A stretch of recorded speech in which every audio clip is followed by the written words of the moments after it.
Namo tassa bhagavato arahato samma sambuddhassa.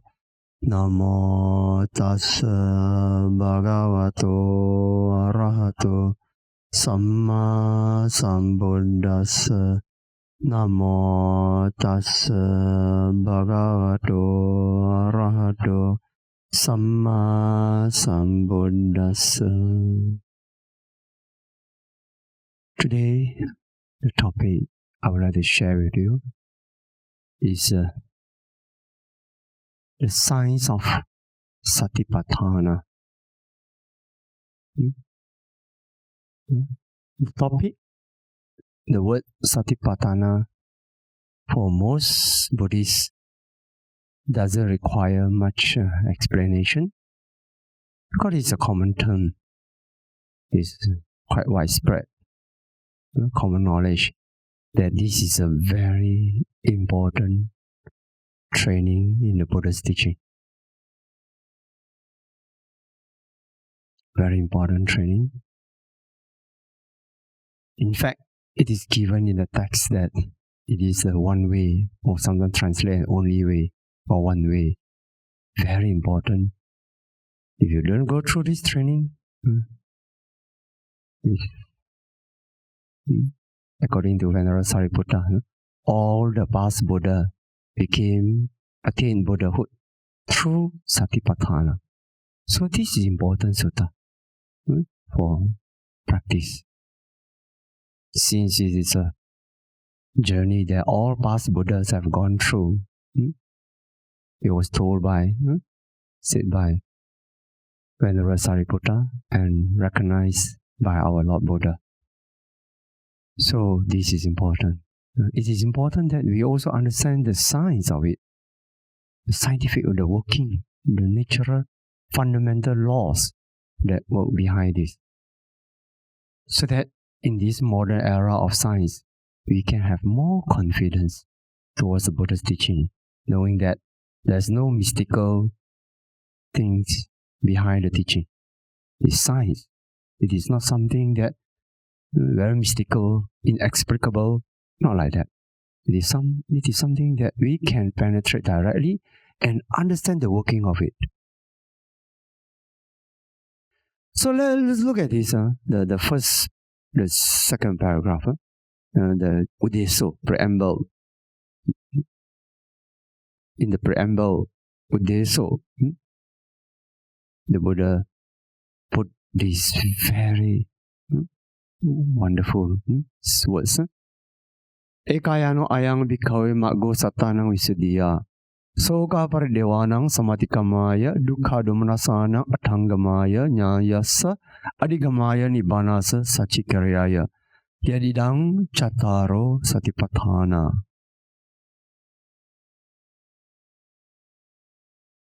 This is the single way for the purification of beings, for the surmounting of sorrow and lamentation, for the disappearance of pain and grief, for the attainment of the true way, and for the realization of Nibbana. Namely, this way means the four foundations of mindfulness.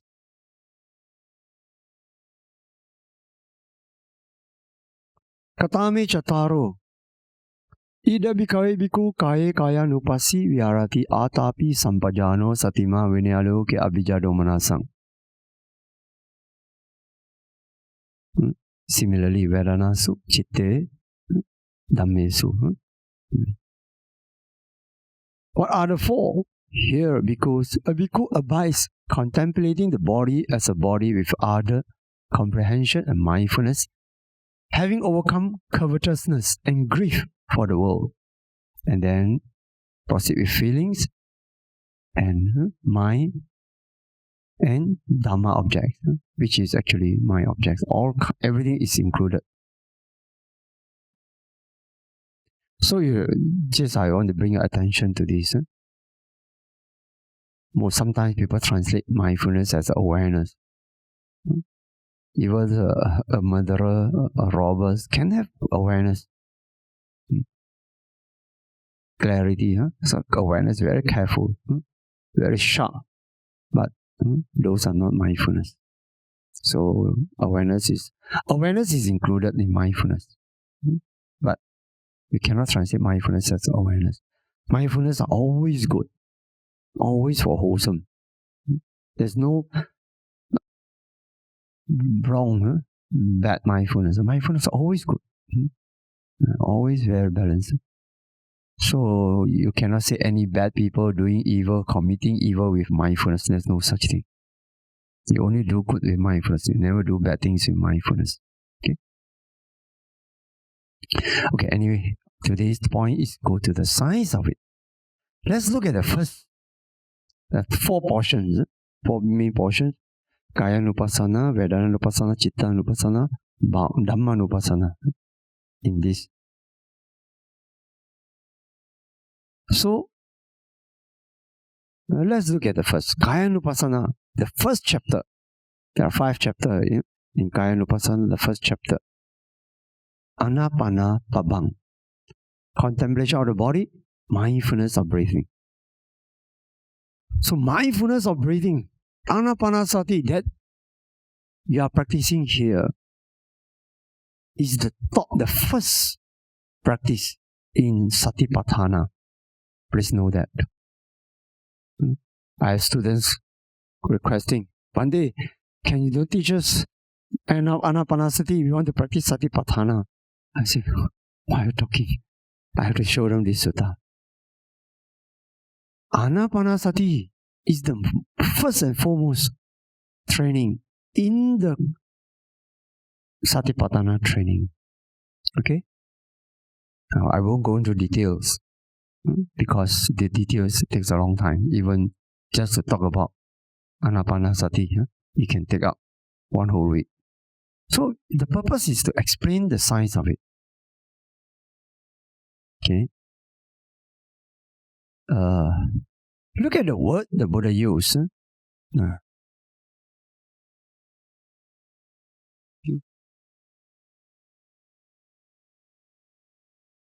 We are just heard of first few lines. I have to bring your attention.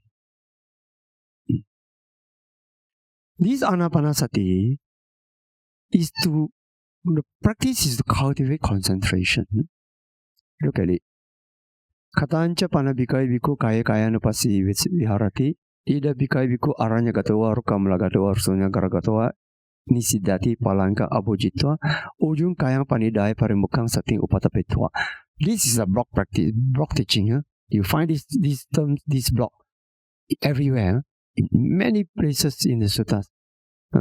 Because it's a basics. When you go, you fold your legs, go into the forest, cross leg, keep body erect, etc. Maybe you bypass this. Then, so sattva asasati, sattva pasasati. When you breathe in, you breathe mindfully. Then, digangwa asasanto, digang asasamiti pajanati. Digangwa pasasanto, digang pasasamiti pajanati. Rasangwa asasanto, rasang asasamiti pajanati. Rasangwa pasasanto, rasang pasasamiti pajanati. Okay. So you look at it. When you breathe in, you understand. Pajanati means knowing, clearly understanding, knowing, mindfully, knowing, understanding, clearly.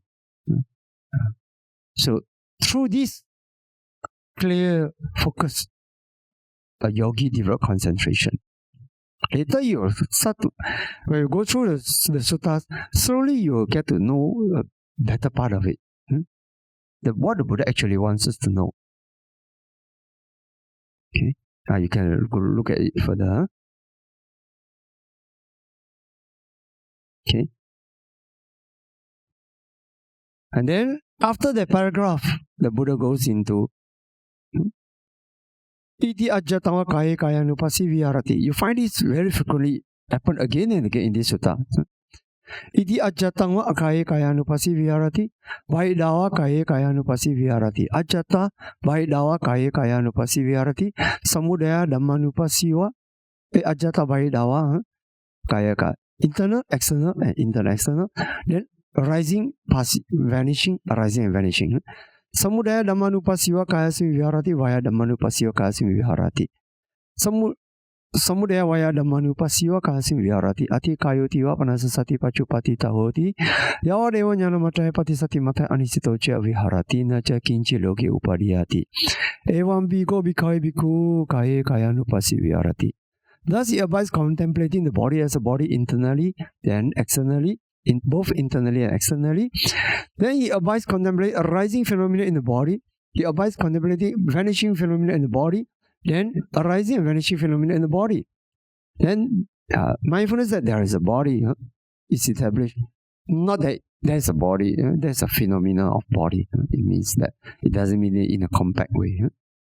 It's established in him just to extend merely necessary for knowledge of mind and mindfulness. And he abides independent, not clinging to anything in the world, because this is how a bhikkhu abides contemplating the body as a body. If you want to see the complete explanation, you have to go read Pao Xiaodaji's book on this Mahasatipaṭṭhāna. Then he explains what does it mean in this text about Vipassana. It won't come in a short time. Xiaodaji explained in the best. So if you want to know this. But this is after the samatha part, different concentration, you go to the Vipassana. This is the Vipassana training. Internal, external, arising, vanishing, and arising and vanishing. And then further and further into it. Okay? So the Buddha didn't say you practice Vipassana only internally. No. Internally, externally. Both internally, externally. Both. And in fact, you find this kind of Vipassana instruction in the second sutta also, Anatta Lakkhana Sutta. Clearly, 11 ways the Buddha explained. Okay? Why? Later we'll explain why. But we go through this again. Go through to Vedana roughly. What is crucial, we go through quickly. Then after that, I will explain the science. So there's the first chapter. We quickly go through, glance through this sutta. Iriyapada Pabang. The 4 postures. Okay? 4 postures. Puna chaprang bikai biku gachanto wa gachamiti pajanati tito wa titom hiti pajanati nisinno wa nisinho nisinnum hiti pajanati sayano wa sayanum hiti pajanati yatha yatha wa panasakayo panihito hoti tatha tathanang pajanati. Against bhikkhu, while walking, a bhikkhu understands I'm walking. While standing, understands I'm standing, sitting, then lying down. He understands accordingly, however his body is disposed. Not only 4 postures mainly, but however it is disposed, he knows it. The Buddha used the same term, the Pali and Pajanati, compared to Anapana Sati, Anapana Pabang. It means the understand, it's translated understand. In fact, it means penetrating. Okay, then let's repeat the same, Vipassana instruction. Repeat instruction. Then Sampajana Pabang. Clear comprehension. This slightly different. Slightly different. The Buddha always emphasizes sati, mindfulness, and sampajana. It means that clear comprehension, translated as clear comprehension. These always come in pairs. They always come together. And they support each other. Okay? But if you go into commentary, there are four aspects of sampajana. Let's read, go through quickly. Puna Chapra Vikai Bhikkhu Abhikante Patikante Sampajana Kare Hoti Alokite Vilokite Sampajana Kare Hoti Samijite Pasarite Sampajana Kare Hoti Sangati Patta Chiora Dharane Sampajana Kare Hoti Asite Pite Kaite Saite Sampajana Kare Hoti Uchara Pasawa Kame Sampajana Kare Hoti Gate Tite Nisine Sute Jagarite Basite Tumi Bawe Sampajana Kare Hoti. Again, because while going forward or returning, the bhikkhu acts in clear comprehension. While looking forward or sideways, he acts in clear comprehension. Then bending, stretching, wearing robes, carrying outer robe and bowl, eating, drinking, chewing, tasting, defecating, urinating, walking, standing, sitting, falling asleep, waking up, speaking or keeping silent. He acts in clear comprehension. So if you look at this chapter, some people will query, why so petty things the Buddha mentioned?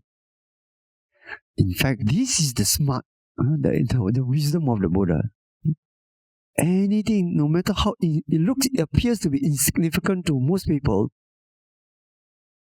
a casual action, stretching, looking sideways, so casual.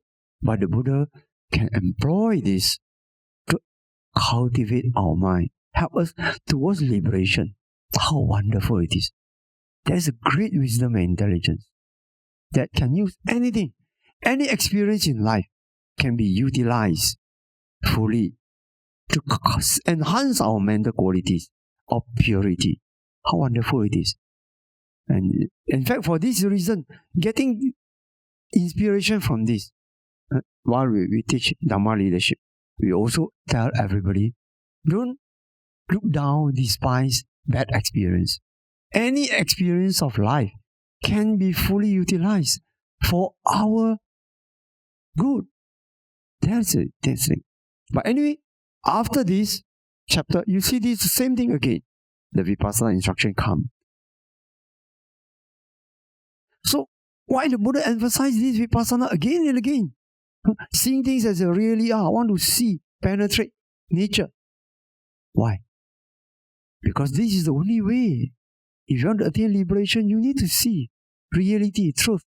You can have many spiritual training from the beginning. The entrance may be very various, may vary, but eventually all need to converge and meet at the last part, the most crucial part. We need to see things as they really are with wisdom, as given in Dhammacakkappavattana Sutta, the first sutta, the discourse for the turning of the Dhamma wheel. Seeing things as they really are with wisdom. Yatha bhutang jnana dassana. So that's why the Buddha, in every chapter, every training, he always comes back to this same instruction. Okay? Enlightenment means realizing and penetrating realities. Otherwise, there can be no enlightenment. So, we need to understand this. Okay, we quickly go through. Particular manasikara. Reflection on repulsiveness. Again, then 32 parts are all bodily parts, starting from hair, bodily hair, etc. You can read on your own. We quickly go through.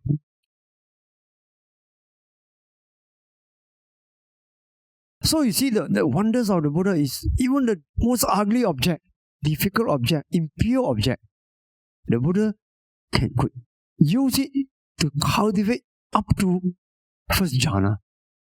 When you know first jhana, you know vitaka, vichara, piti, sukha, ekaggata. Initial application, sustained application, rapture, joy, and happiness, and then one-pointedness. 5 jhana factors. We put aside others. Just look at this, joy and happiness. There are 2 different things. In the Abhidhamma, they are 2 different. When you go into details, generally we take it as same, but actually there are 2 mental states, separate mental states. Okay? So, how wonderful it is. Even the ugly object, unpleasant object, through this training, you can develop up to first jhana. But not further than that. Because in order to have a sense of impurity, you need vitaka vichara, initial application and sustained application mental states. Without these 2, you don't get impurity. Okay? So, by scientifically, this training can only reach up to first jhana. How wonderful it is. And then, for the, the Buddha could use even people's evil, even people's pain and suffering instead of you feel bogged down by the bad emotions, you can take it as object, develop compassion up to third jhana. Compassion can reach up to third jhana, not fourth. Because compassion usually comes with some, at least happy. The kind of, when you enter the jhana, at least happy feeling. If it is equanimous, then it cannot be compassion. Equanimous is upekkha. So scientifically, it can only reach up to third jhana. This is science decides it. Okay? So anyway, what I want to say is, the Buddha used difficult object, which common people reject and hate. As a practitioner, a yogi, we can develop our mastery of mind to the level that such difficult object can be employed to arouse beautiful Dhamma qualities. That's a beauty. That is a skillfulness, the great wisdom of the Buddha. Okay, then we quickly go to the next. Dhatu Manasikara Pabang. Then, what are these? This is the four great elements. Earth element, water element, fire element, and wind element. So when we talk about this reflection on the material elements is also called four elements practice. This is actually the key practice when we go into the Rupa Kammatthana, the meditation on materiality. Before the preparation for the actual Vipassana training, it's more like a preliminary Vipassana training. You need to go through this stage by stage training. It is a samatha practice, but it will very soon can switch to Vipassana through this practice. Okay? And for this practice, you can only reach to excess concentration, not absorption. Why? Not jhana. Why? The science decides it. If you understand what is the definition of jhana, jhana means a continuous flow of thousands and millions, billions, uncountable flow for 1 whole hour, a flow of jhavana, or translated as impulsion consciousness. The consciousness that creates karma. Not the resultant consciousness, but this is a karmic creating consciousness. If you study Abhidhamma, you understand this. So this, in ordinary thought process, we can only have one thought process, one flow. You can only have 7. Then you need to start again another flow. But those who know Abhidhamma, you know, understand this. So when you see changes, when you see earth, water, fire, wind, is a change. Earth, water, fire, wind, earth, water, fire, wind is a change. But even you look at earth itself, or water itself only, or fire only, you see penetrate deeper into the ultimate reality, they are arising and passing away extremely fast speed. So whichever level you look at it, it's changing. And changing object, if you look at the change, you follow the change, you need a lot of thought process to follow the change. And when the thought process keeps changing, no way you can enter jhana. So eventually enter jhana is you need to break through this flow and let the jhana flow in millions, billions, trillions, and then you get a jhana. And that is a jhana consciousness. So for those people who want to check whether they actually is jhana or not jhana, when you do the Nama Kammatthana, the meditation on mentality, you can check your thought process. If you belong to the jhana thought process, then you are affirmatively, you know, this is jhana that I entered just now. Okay? But anyway, we have more important, the science. Then you look at it, the Buddha go to the Vipassana instruction again. Then the 9. So look at it, this is a 1, 2, 3, 4 already. Then, Nawa Sivatika Pabang. 9 symmetry contemplation. In the symmetry, they look at there are certain symmetry, crops are thrown and to feed the animals. So you see various level of crops. Have you seen this? I've seen something similar. in near Tibetan place. They give their corpse to the birds. So, but actually nowadays you don't find people throw corpse anywhere. But in the ancient time, they just put the corpse there and then let the animal feed the animal. So 9 types. You look at all the various types of body. So we will read. Just go through. So after every type, you see the Buddha give instruction. After the first paragraph, then the Buddha gave vipassana instruction. Then second paragraph, okay, Buddha gave meditation instruction. In fact, after every portion, this is a little summarized, but all the 9 categories are given. Okay, so quickly we go through this. Then Vedananupassana, contemplation of feeling. Okay.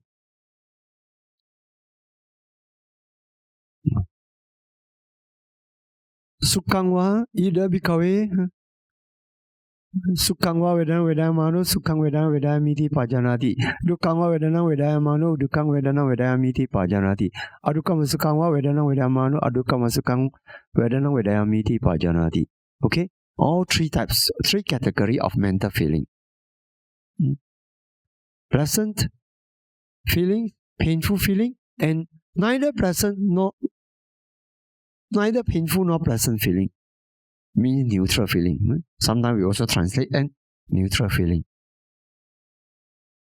All 3 types of feeling are taken as subject. Then further into more detail, Sami Sangwa Sukhang Vedana Vedamano, then Nirami Sangwa.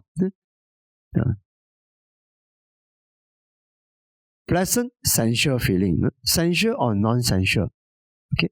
Painful feeling also have, and then the neutral feeling also have. Then vipassana instruction.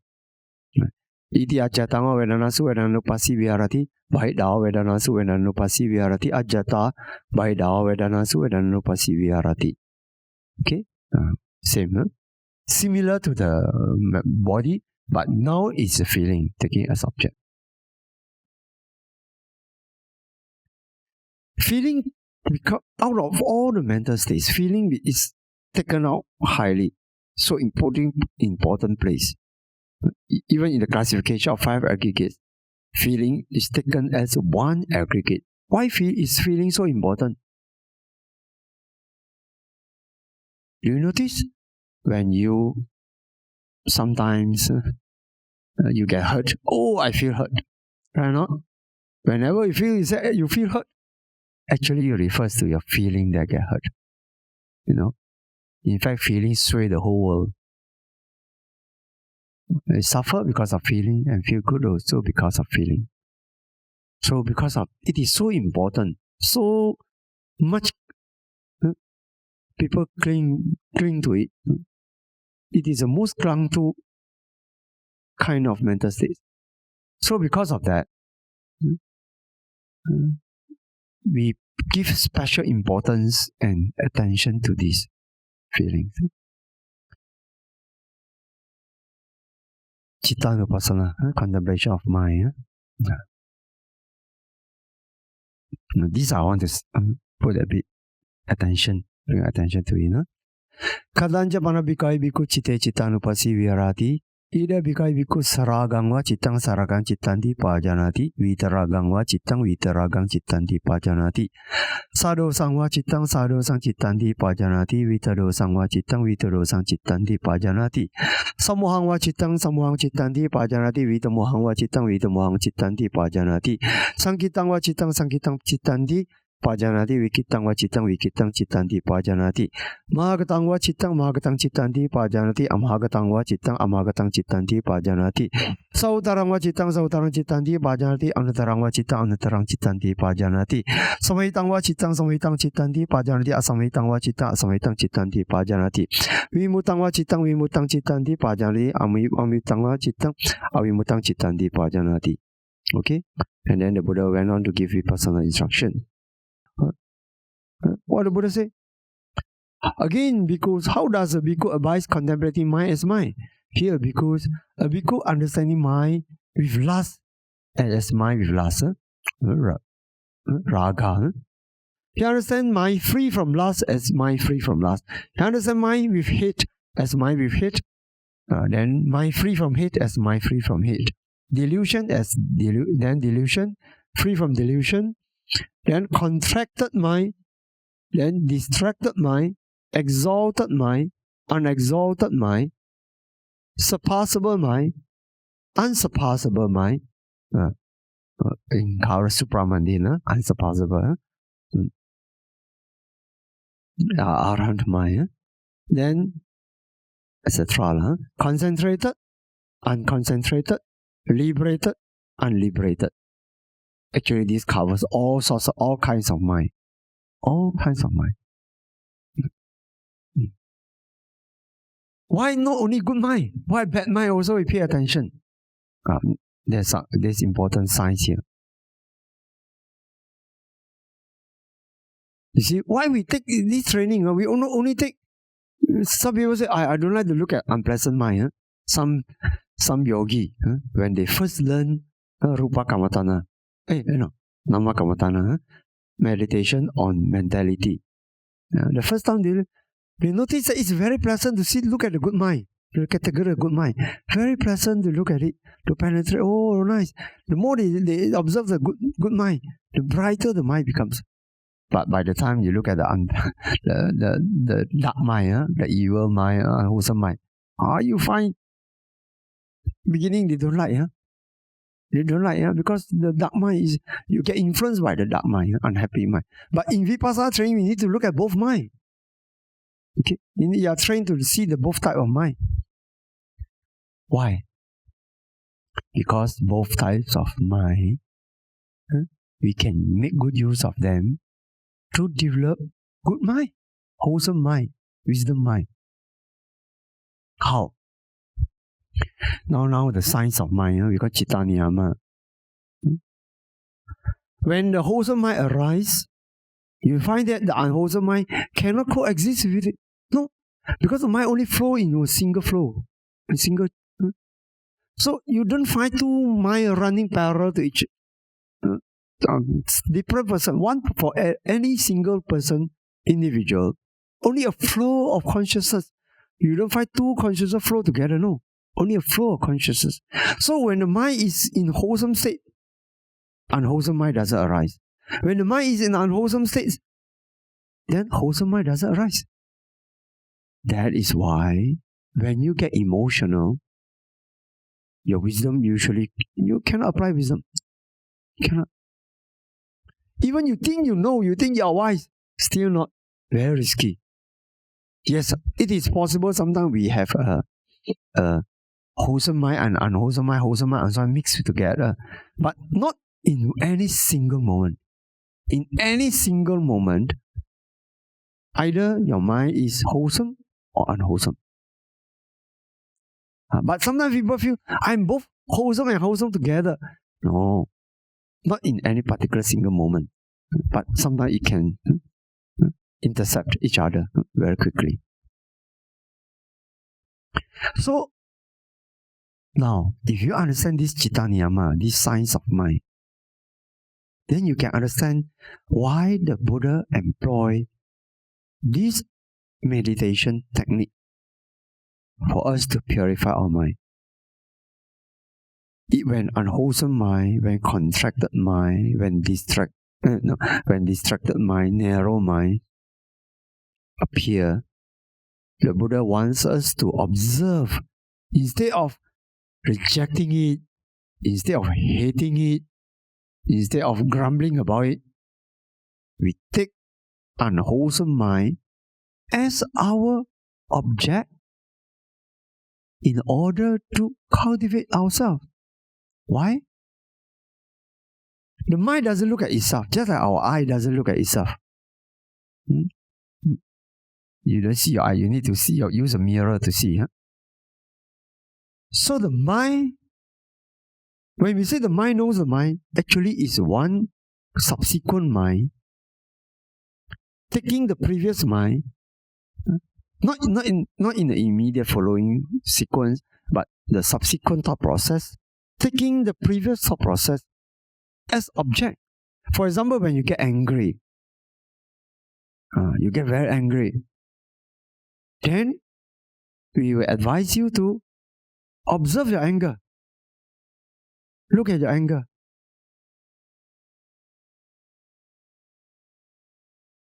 Watch your anger. As if take your mind as object. So if you do that, your mind purify. You can lift yourself out of that anger. Why? Because the science of the Citta Niyama, the science of the thought process, the mind works in this way. Because the observing mind, is it wholesome or not wholesome? It's wholesome. Otherwise, you cannot observe purely. When you really observe with mindfulness, you observe your mind with the unwholesome mind, you observe your unwholesome mind with mindfulness, that means the observing mind, the moment observing mind arises, the observed mind is over. So you make a cut into the unwholesome, the evil thought process. You are making a cut into the evil thought process and allowing the wisdom. Observing mind is always good because observe with mindfulness, without greed, without anger, clarity, with clarity. That wholesome mind is good. And if you observe more, it flows more continuously. The wholesome mind develops by observing unwholesome mind. And then if it is a wholesome mind, what happened? If it is a wholesome mind, okay, good mind, a giving mind or moral mind, then you observe a good mind, that observing mind is also good. So either way, you cultivate good mind by observing good mind and bad, evil mind or wholesome mind, unwholesome mind. Because of the science of mind, Citta Niyama, that no two minds appear together. No two minds appear together, one after another, one after another. So when you observe the mind, you make a cut to the unwholesome. If you observe the wholesome mind, that observing mind is also wholesome. So you are allowing the wholesome thought process flow one after another continuously. Can you see the difference? Unwholesome mind get cut and wholesome mind arise. A wholesome mind is followed by the observing wholesome mind. So because of that, this Satipaṭṭhāna practice works wonders in our life. Anything can become our object of mindfulness. And if we are mindful of good things, bad things, everything, ugly things, dirty things, repulsive things, you develop all the beautiful states of mind. This is a training. The science works in this way. Okay? This is the key part for tonight's talk. I want to let you know so that you have confidence. Why I want to take unwholesome, repulsive object and then unwholesome mind as object. Of course, seeing unwholesome mind, there are different levels. To do it really well, you need to practice Nama Rupa Paricetta Jnana, the first insight knowledge. We have 16 insight knowledge. The first insight knowledge to see the difference between materiality and mentality. So after that, you are able to see further the thought process, then in great details, then you can understand. That's why you are here, encourage your teacher to do Anapanasati to cultivate concentration. In order to do this quite a challenging experiment or training. Okay? And then the Buddha gives the Vipassana training again. Iti Ajata, internal mind, external mind, both internal and external. The arising, the vanishing. They are both arising and vanishing of the phenomena. Okay? So not this Satipaṭṭhāna, the power, efficacy, doesn't come only because it works in a way that takes unwholesome object, wholesomeness arise. Wholesome object, wholesomeness arise. Not only that, the benefit comes further. Later, when you practice up to Vipassana stage, this Satipaṭṭhāna training up to Vipassana stage, you notice that it gives rise to deep penetration in the ultimate realities, to see the impermanence, unsatisfactoriness, and non-self nature. And that is very liberating. Okay? Then we have a little time. We quickly glance through. What are the Dhammanupassana? We have more or less glanced through the Kayanupassana, five chapters, and then Vedananupassana 1 chapter, Chittanupassana 1 chapter, and Dhammanupassana 5 chapter. Okay? 5 hindrances. We look at this. The second paragraph. Ida bikai biku santang wa ajatang kama canda atime ajatang kama candoti pajanati. Asantang wa ajatang kama candang natime ajatang kama candoti pajanati. Yatacha anupanasa kama candasa upado hoti tanja pajanati. Yatacha upanasa kama candasa pahana hoti tanja pajanati. Yatacha pahinasa kama candasa ayating anupado hoti tanja pajanati. Here because wherever sensual desire is present within him, a bhikkhu understands sensual desire is present within me. Whenever sensual desire is absent from him, he understands sensual desire absent from me. He understands how the sensual desire that has not yet arisen within him comes to arise. He understands how the sensual desire that has now arisen within him is eradicated. He understands how the sensual desire that has now been eradicated will in future no longer arise within him. Now, this is a training. When he observes this, he will see why. That means arising. Why? How it arises, how it will vanish. When you talk about how, it talk about methodology, it talk about cause and effect, it talk about time. In this part of the training, it involves time frame already. Otherwise, you wouldn't see how it arises, it comes into being. You see a relationship already. Okay? So by seeing this, it's eradicated. Then you see that then the further, ill will, salt and torpor, in the same formula, restlessness and remorse, and then doubt. Okay? So, using Satipaṭṭhāna, you can overcome. There are also ordinary, before you come to ultimate reality, you can also, this practice also helpful. But once you can practice up to ultimate reality, it's no more the same. You do the same practice, you will see to ultimate level. The consciousness, the mental states of the greed, lobha cetasika. You see the element of anger, dosa cetasika, etc. But if you have not come to see this level of mental states, ultimate reality, still it is helpful. Still people find a lot of benefit in purifying. Like, oh, I'm angry, I know I'm angry. Even though you don't see the thought process, you don't see the ultimate realities. So, strictly speaking, not up to the actual vipassana, but it is still beneficial. You still get so much benefit from it. Because why? Because of the science just now I mentioned to you. It works in such a way. When you observe unwholesome thing, wholesomeness arises. So, people who practice this way, this style of training, either on a conceptual level or grosser level, or up to ultimate reality level, both level, they will reap the benefit of purification of this Satipaṭṭhāna. Okay?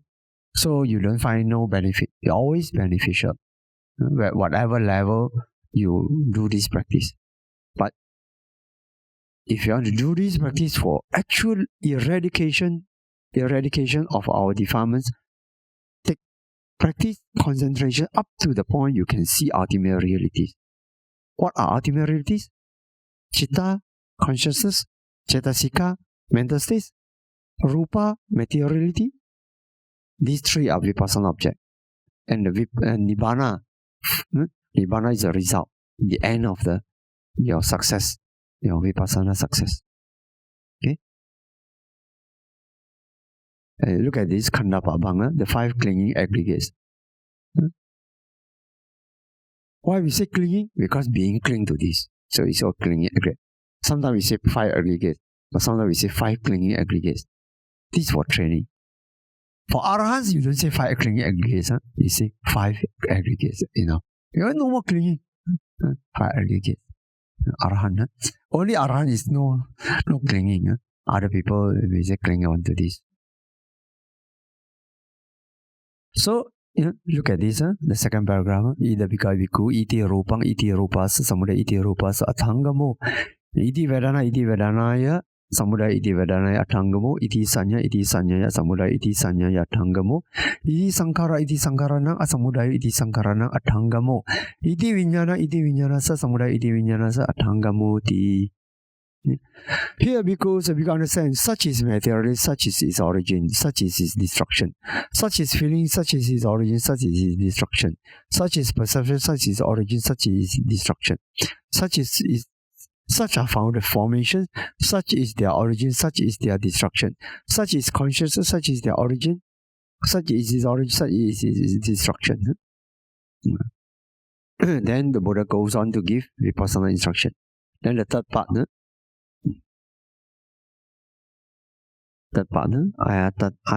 ayatana pabang. I quickly go through. I material, the eye object. Eye object. Ear. Then the ear object, which is sound. Eye object is a color. Then this is nose and the odors, then the tongue and the flavors, and the body and tangibles, and then the mind and Dhamma objects, mind objects. Again, you have to practice to see what Cakunja paja rupeja pajana yatha Yanja tadubayang paticha upajati samyojana tanja pajanati. Yatacha anupanasa samyojanasa upado hoti tanja pajanati. Yatacha upanasa samyojanasa pahana hoti tanja pajanati. Yatacha pahinasa samyojanasa ayati anupado hoti patanja pajanati. And likewise, you get the rest of the doors, 6 sense doors. 6 doors. Eye, ear, nose, tongue, body, and the mind. Here, because understand the eye, the visible objects, and the fetter that arises. Fetter means simple, defilements. Arises depending on these two. We don't go into the specific details as in the Abhidhamma. In the Abhidhamma, fetters are further classified. You understand how the fetter that has not arisen comes to arise, how the fetter that has arisen is eradicated, how the fetter that has now been eradicated will in future no longer arise. A bit similar to the 5 hindrances. Okay? And then the Buddha, after teaching that, the Buddha gives vipassana instruction again. Then Bojjhanga 7. This is a good one. Now, you see, when we first the 5 hindrances, this is the unwholesome one, no good one. And then you have these 5 aggregates, which is not good or bad. It includes both good and bad. And then you have these 12 bases, which is but specifically on the fetters. Fetters is no good one, which is obstruction. And then Bojjhanga, this is definitely good one.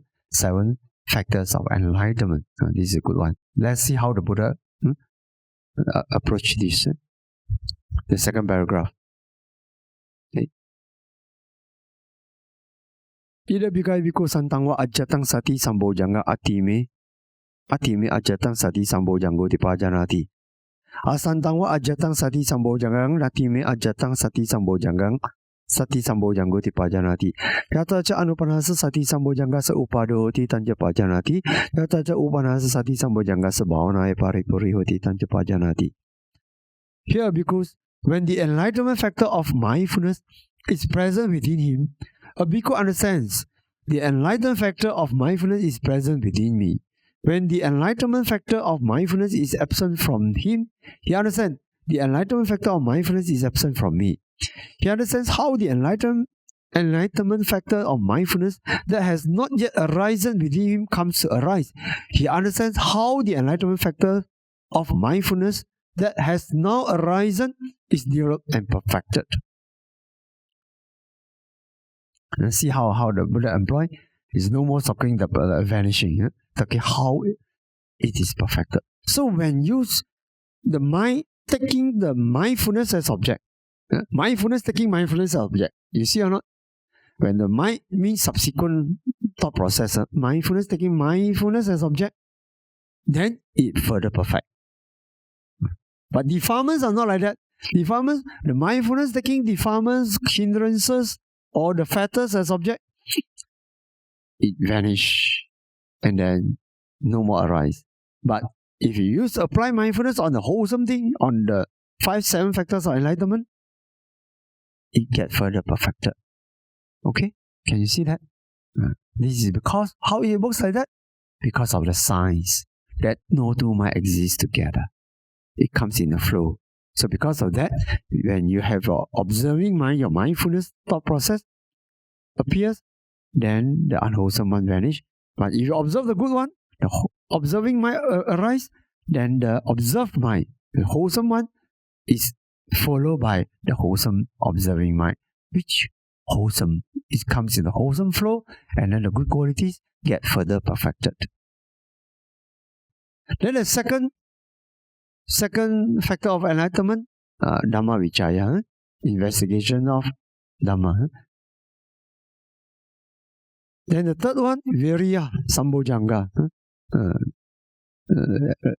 of effort or diligence, effort. Enlightenment factor of effort. Then the 1, 2, 3, 4, piti, joy, level of joy. Then the fifth, pasadi sambojaga, tranquility.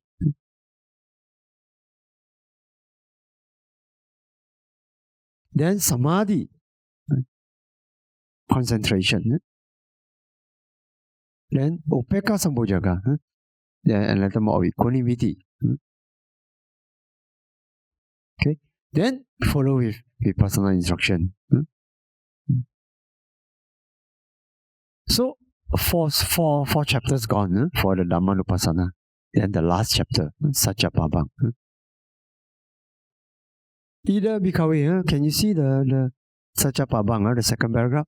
Ida bhikkhave bhikkhu idang dukkanti yathabhutang pajanati, ayang dukkha samudayoti yathabhutang pajanati, ayang dukkha nirodoti yathabhutang pajanati, ayang dukkha niroda gamini patipadati yathabhutang pajanati.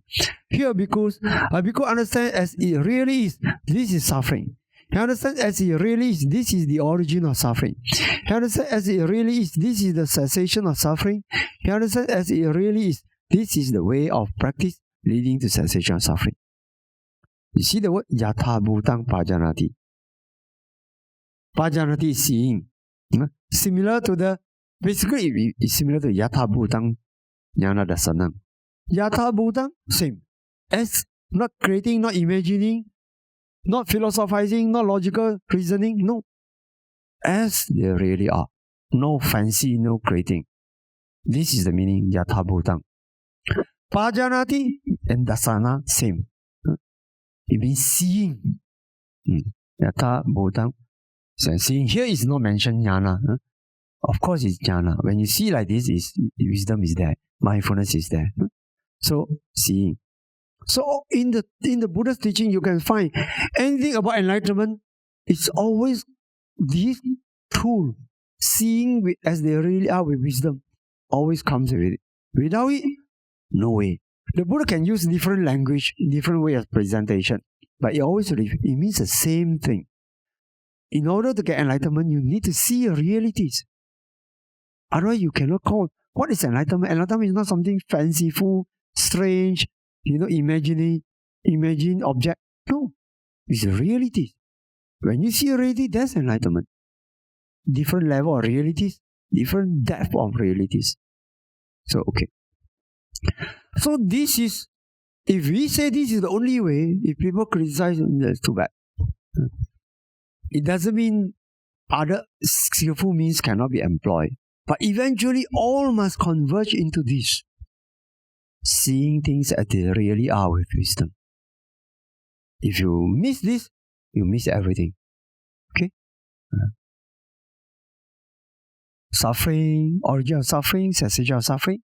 The way of practice leading to cessation of suffering. Very balanced. It talks about the problem and talks about the solution. The suffering, origin of suffering, this is a problem. The goal, the hope, the goal that it can cease. This is our goal. And then the way towards it, the methodology. So these two are, the second part is solution. Cause and effect for solution. Cause and effect for problem. Cause and effect for solution. So when we practice Dhamma, make sure we are balanced. If you have a tendency to keep talking about problem and not working on solution, you cannot progress in the Dhamma. You need to identify problem and work on the solution. That's why this part we emphasize a lot in Dhamma leadership. Okay. Okay, dukkha. You know lah, dukkha. Jati pi dukkha, jara pi dukkha, marana pi dukkha. Soka pradewa. Domana supaya sapi dukkha api sampai dukkha piye vipa dukkha dalam bicara labat sampai dukkha sangkitena pancupadana kanda dukkha. So all dukkha is involved, covered. No matter suffering, birth, aging, death. Here sickness is not mentioned because sickness comes under the pain. Comes under the pain. So actually it's covered.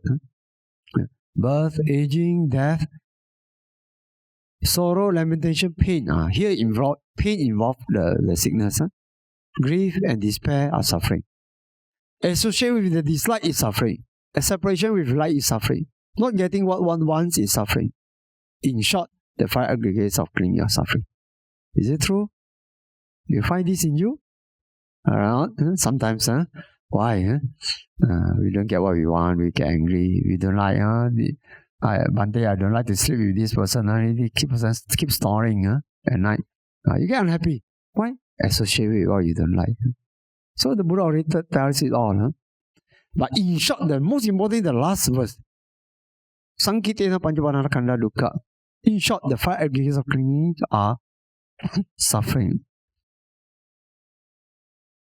No, they suffering. The last part is the most important because eventually 5 aggregates clinging. As long as it's there, arising or passing away, even you are very healthy, very young, but the nature itself is suffering. For this, you need to practice vipassana to realize. The obvious suffering, birth, suffering, crying, baby crying, old age, sickness. It's very easy. Dying. This is what pain, what suffering? Dukkha, dukkha. You associate what you don't like, you suffer. This is dukkha, dukkha. Obvious suffering. And then, the second level of suffering, the good thing that you may miss, you lose. So even in the good thing, there's suffering. Because it will vanish. One day, all this will leave you. So the nature, impermanent nature, existing in every good thing that we have. Every good thing that we have. This is viparinama dukkha, existing. You are healthy, also you are suffering. Viparinama dukkha, because it's changing. The nature of change is a suffering. Viparinama dukkha. Second level. The third level, sankhara dukkha, which arising and passing away is suffering. Okay.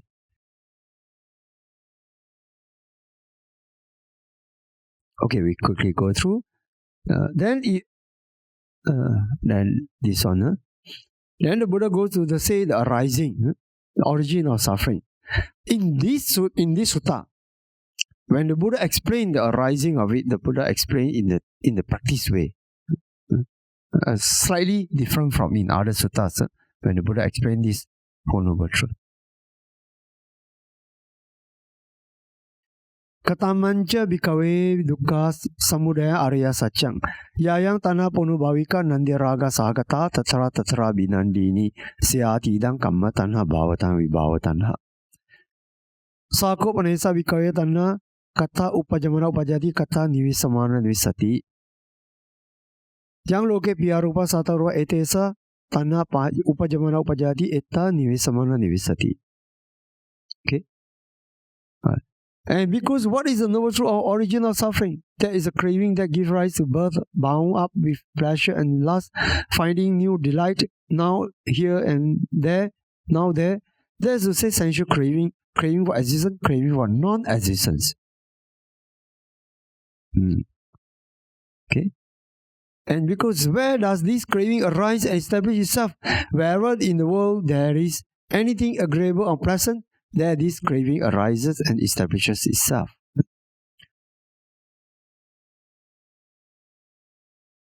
So, we quickly glance through. Such a sutta people can teach for one whole year. Okay, chakku. Kinca loke, piyarupa satara chakku loke, sotang loke, gana loke, jiva loke, kaya loke, panu loke. What in the world is agreeable or pleasant? The eye. Eye, ear, nose, tongue, body, and mind. Then, rupa loke, sada loke, visible objects, sounds, odors, etc. And chakku vijnanam, eye consciousness, ear consciousness, nose consciousness, etc. Then, contact, chakku sampaso, eye contact, ear contact, etc. Then, feeling, contact arise. Eye contact, feeling born of eye contact, feeling born of ear contact, etc. And then perception, all six sense laws, all our experience. And then volition, sometimes it's something like your intention, cetana, volition, craving for visible object. Then apply thought, sustain thought. All six sense laws, relating to all six sense laws, all our experience, this can give rise to our craving. Okay. Then we quickly go through. So why the Buddha guys to experience all these six sense laws, the experience in the scientific way up to the ultimate level? Because if you see up to the ultimate level, there's nothing to grasp. We grasp only when we stay on superficial level. Beautiful, ugly, my beloved one, hateful one. But if you go into ultimate real, only experience, there's emptiness there. That is the thing. Okay? So not something vague emptiness. Substantial. Really, you see all the real thing that we use to grasp and see, break through up to ultimate reality, there is empty there. There's not impermanent, unsatisfactory, and non-self. Okay. Okay.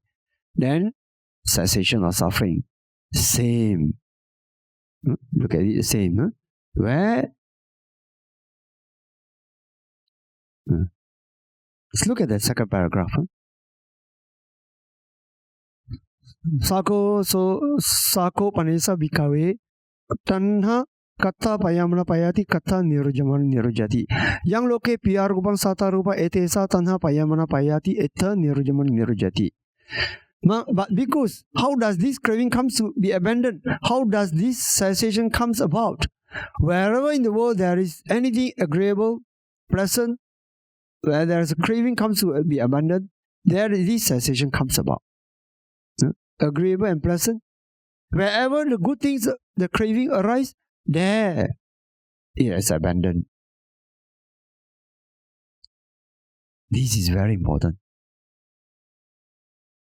Okay? Again, you look at it, same. The arising part, the cessation part also same. The eye, the rupa, see? You see that? The visible object, visible object, eye consciousness, eye contact, same. Exactly the same. The kind of feeling born of eye contact, etc. Perception, volition, all out of six senses of craving, applied thought, and sustained thought. In simple terms, wherever the problems arise, there conquer it and let it cease by mindfulness. This is the thing I want to bring to you. So many people complain about problem, but the Buddha used problem for good. This is the part I want to bring to you. Not to explain the whole suttas. Where the problem arises, there we conquer it and arise from it. This the Buddha applied this approach. We should learn from the Buddha and copy from the Buddha. Okay? And what else is it? Samadhi, sama sangkapo, sama vaca, sama kamanta, sama ajiyo, sama vayamo, sama sati, sama samadhi. Right view, right thought, right speech, right action, right livelihood, right effort, right mindfulness, right concentration. Okay, this is just go through lah. This is not my key point. There's a lot of things to tell. We cannot cover this. But at the end of it, then the Buddha, I want to bring your attention to one thing. The last part, right concentration. Kata moja bikawe sama samadhi. Ida bikawe biku vivechewa kamehi vivecha ka akas. Akusali damehi sawitakan sawicarang. Viveka jang pitiska patama jana upasambaja viharati. Vitaka vicaranang upasama ajatang sampasadanang. Cetasu eko di bawang awitakang vicarang. Samadhija pitiska dutiyang jana upasambaja viharati. Pitiyaja viharaga upeka ko cha viharati sato cha. Sampajano sukanca kayana pati samedi yang da arya akcikanti upeka ko satima sukha viharati jatat yang jana upasampaja viharati sukha saca pahana dukkha saca pahana pubeva domanasana atangama adukha masukang upeka sati parisudding catutang jana upasampaja viharati ayang ucati bikawe sama samadhi. And because what is right concentration here? A bhikkhu detached from sensual desires, detached from unwholesome mental states, enters and remains in the first jhana. It is with applied thought and sustained thought, born of detachment, filled with joy and pleasure, and with the subsiding of applied thought and sustained thought, by gaining inner tranquility and oneness of mind, he enters and remains in the second jhana. It is without applied thought and sustained thought, born of concentration, filled with joy and pleasures, and with the fading away of delight, he remains imperturbable, mindful, and clearly aware. Thus, he experiences in his body that kind of pleasure of which the Noble Ones say that pleasure is experienced by one who dwells with equanimity and mindfulness. He enters the third jhana. And having given up pleasure and pain, and with the destruction of former gladness and sadness, he enters and remains in the fourth jhana. It is beyond pleasure and pain, and purified by equanimity and mindfulness, because this is called right concentration. So, first jhana, second jhana, third jhana, fourth jhana. Then the vipassana instruction comes, internal, external, etc. And then the Buddha says, if you apply like that, you can attain enlightenment within 7 years. Then later, shorter and shorter, even up to 7 days is possible. So when we talk about Satipaṭṭhāna, we talk about this is the one way or the sometimes they try to say only way. Yeah, you can have 1,000 methods to practice Dhamma, but eventually all must converge into this, because eventually we need to see things as they really are with wisdom. And this is the way. Body, feeling, mind, and my object. It covers everything already. Internal, external. Okay. See, the fact that we need to practice to see all category, so that you don't hold on to any things in the world. So that you're really transcendental. Okay. So this practice is really wonderful. You know the science of it. So this is to arouse your confidence, knowing that now we are doing this anapanasati. It looks simple, but this simple is the first key to the key box. And in the key box, you unveil all the treasures. Okay, we close our tongue and sharing our merits. Idang me punya asawakaya wahang ho tu idang me punya nibbana sa pacaya ho tu mama punya bagang sabba satana bajemi te sabbe me sama punya bagang labantu sadhu sadhu sadhu